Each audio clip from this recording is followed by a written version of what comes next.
안녕하세요. 재무상담사 박사한입니다. 네, 제가 올해 마음이 편안한 투자 솔루션 7가지 목표를 정했고요.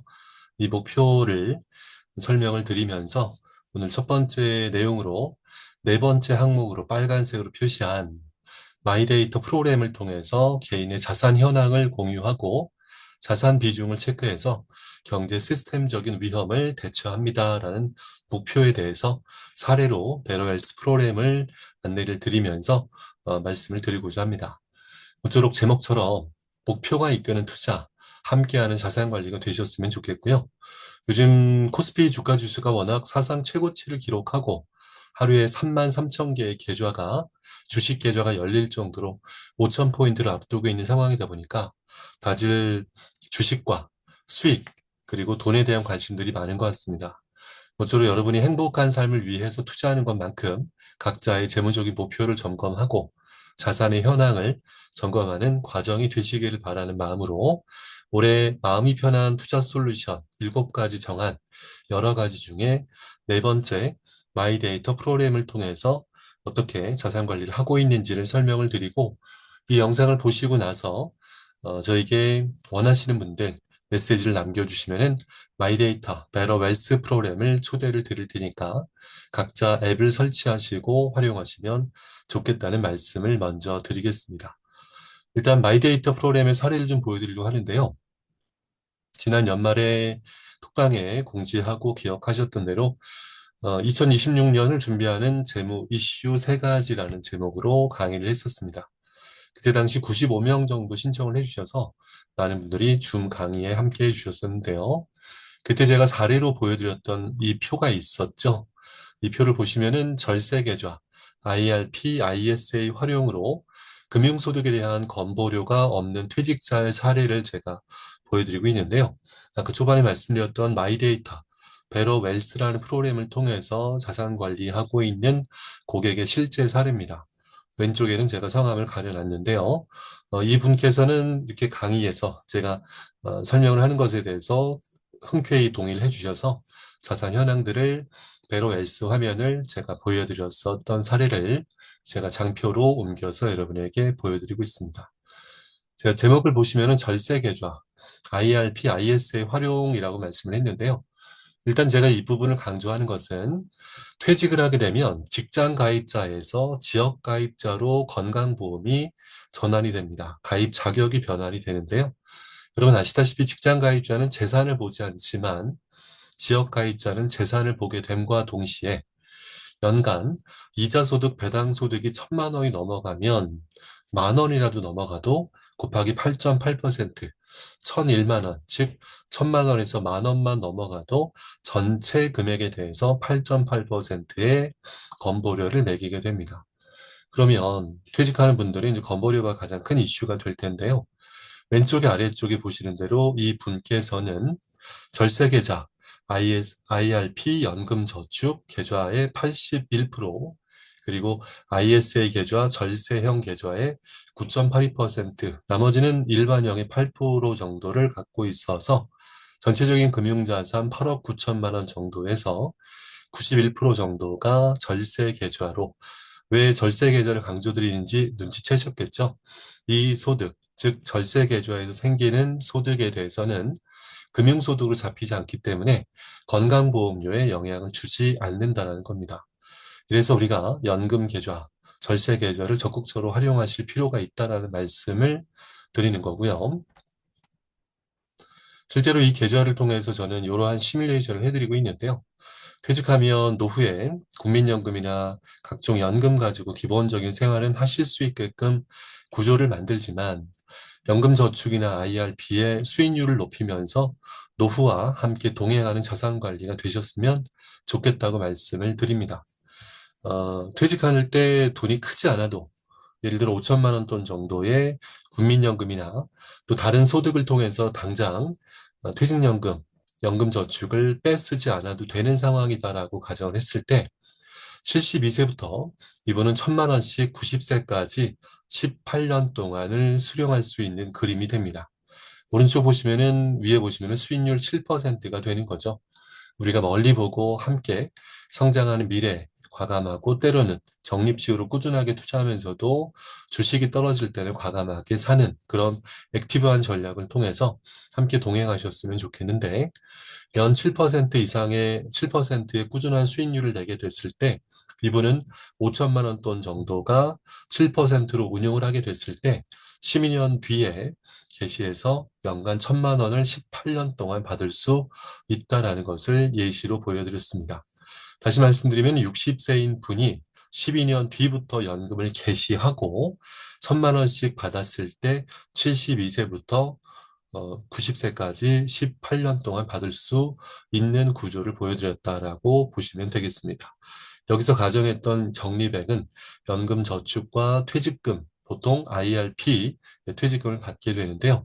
그 돈 5천만 원 돈, 작아 보여도 그 시기까지 국민연금을 통해서 기본적인 생활은 영위하고 다른 소득을 통해서 IRP만큼은 빼쓰지 않고 뒤로 이연해서 늦춰서 받았을 때 72세부터 나름대로 긴 기간 동안 총 오른쪽 아래 보시면 1억 8,990만 원 정도를 수령하는 그런 그림을 보여드렸었던 겁니다. 자, 이처럼 퇴직하는 분들에게는 이 자금을 언제 정도 인출할까? 그리고 어느 때 인출하면서 몇 퍼센트 수익률을 기대했을 때 언제까지 돈을 나눠서 받을 수 있을까가 굉장히 중요한 화두겠고요. 이런 화두는, 이런 이야기들은 퇴직하는 분들, 퇴직 임박한 분들만이 아니라 이미 젊은 분들이 20, 30대, 30, 40대 분들이 앞으로 10년, 20년, 30년 동안 연금 자산을 키워가서 이 돈이 과연 나에게 노후에 어떻게 도움이 될까를 가정해보고 전략을 살펴보는 좋은 과정이 되시리라 생각을 합니다. 아까 이제 초반에 말씀드렸던 대로 8억 정도의, 8억 9천만 원 정도에 있는 자산에서 90%, 91%의 자산이 절세 계좌다 보니까 아까 제가 1천만 원 정도 넘으면 전액 건보료를 낸다라고 말씀했지만 이분은 전체적인 자산의 91% 정도가 절세 계좌에 있기 때문에 건보료에 영향을 주지 않는 사례인데요. 이분의 경우는 이제 물론 퇴직금이 규모가 큰 분 사례이긴 했지만 아까 혹시 보셨을까요? 앞에 보시면은 IRP의 오른쪽 아래 보시면은 퇴직금 합쳐서 그동안 불입했던 IRP에다가 퇴직금 합쳐서 3억 3,800만 원 원금이 수익이 2억 2,700이 나서 총 평가 금액이 6억 5,600 정도가 된 상황이었습니다. 합리적으로 자산 배분하고 적극적으로 또 부지런하게 저와 고객이 함께 노력해야 되는 결과, 함께 노력해야 되겠죠. 그런 결과를 통해서 퇴직연금 자산을 잘 키워간다라고 가정을 해봅시다. 그 말씀은 제가 아까 다시 표로 돌아가서 말씀드렸던 것은 이 정도의 큰 규모의 자산이 나와는 먼 미래다, 일이다라고 생각하지 말고 여러분의 돈이 많든 적든 자산을 꾸준하게 형성하고 IRP, ISA 같은 비과세 연금 절세 계좌를 충분히 활용하시면 좋겠다라는 말씀을 드리는 겁니다. 이 표의 핵심은요. 이분은 아까 모여있던 6억 3천 정도 되는 돈을 앞으로 내년부터 퇴직하는 내년부터 수익률 5% 정도로 연 수익률 5% 정도로 꾸준하게 관리를 하게 됐을 때 결론적으로 마르지 않는 샘물이 됩니다. 연간 4천만 원씩 수령을 하게 되는데 세금 떼고 받는 총 금액이 오른쪽 아래 보시면 12억 1천만 원 정도가 되는 거고요. 이 와중에 1억 8,900만 원 정도 세금을 내긴 하지만 그래도 노후에 4천만 원 정도 세금 떼고 나머지 3천 몇백만 원 정도를 꾸준하게 받으면서도 주황색 그래프가 꺾이지가 않는 거죠.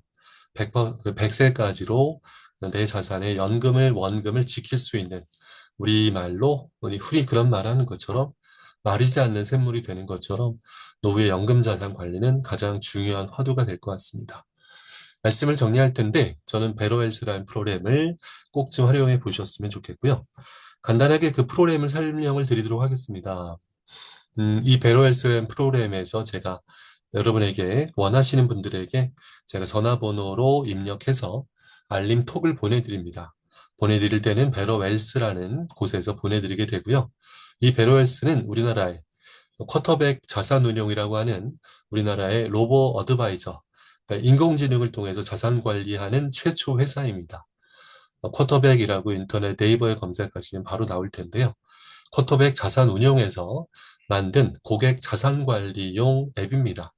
이 앱을 FA, 즉 Financial Advisor인 재무상담사인 제가 고객과 함께 자산을 점검하고 합리적으로 자산을 배분하기 위한 용도로 활용하는 거고요. 지금 보이는 것처럼 자산을 조회할 수 있습니다.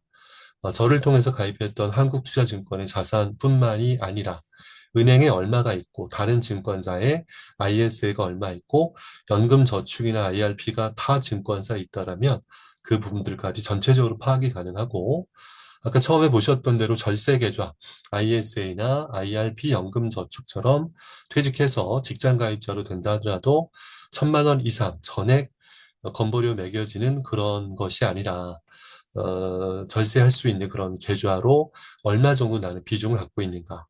그리고 주식과 채권, 해외 주식과 국내 채권, 그리고 국내 주식과 해외 주식, 현금성 자산들 등 전체적으로 자산의 밸런스를 확인하고 데이터를 돌아볼 수 있는 과정을 통해서 여러분이 위기와 또 투자의 기회를 엿보면서 합리적으로 타이밍을 또 살펴볼 수 있고 자산의 현황을 점검할 수 있는 좋은 과정이 되셨으면 좋겠습니다. 특히 이제 은행에서 가입했던 IRP라든가 DC형 퇴직연금은 기본적으로 수수료가 있습니다만 저를 통해서 가입한 분들은 알고 계시겠지만은 한국투자증권에서 비대면으로 IRP를 개설하시는 분들은 따로 관리 수수료가 없습니다. 그래서 여러분이 합리적으로 자산 배분하고 자산을 운용할 때 나는 얼마 정도의 수수료를 내고 있는가 이런 부분들을 살펴보는 좋은 과정이 되시리라 생각을 하고요. 제가 여러분에게 보내드리는 알림톡을 보시고 앱을 설치하신 다음에 이 프로그램을 인증을 통해서 가입하시면 되고 데이터를 불러와서 FA, Financial Advisor인 저에게 전달하기 버튼까지 누르시면 제가 여러분의 자산 현황을 볼 수가 있습니다. 한국투자증권에 있는 내용들 뿐만이 아니라 은행, 증권사, 다른 타 금융기관에 있거나 저축성 보험을 가입한 내역들도 뜨니까 그 부분들을 함께 점검하면서 합리적인 대안들을 마련해가는 소통의 도구가 됐으면 좋겠다는 말씀을 드리고요.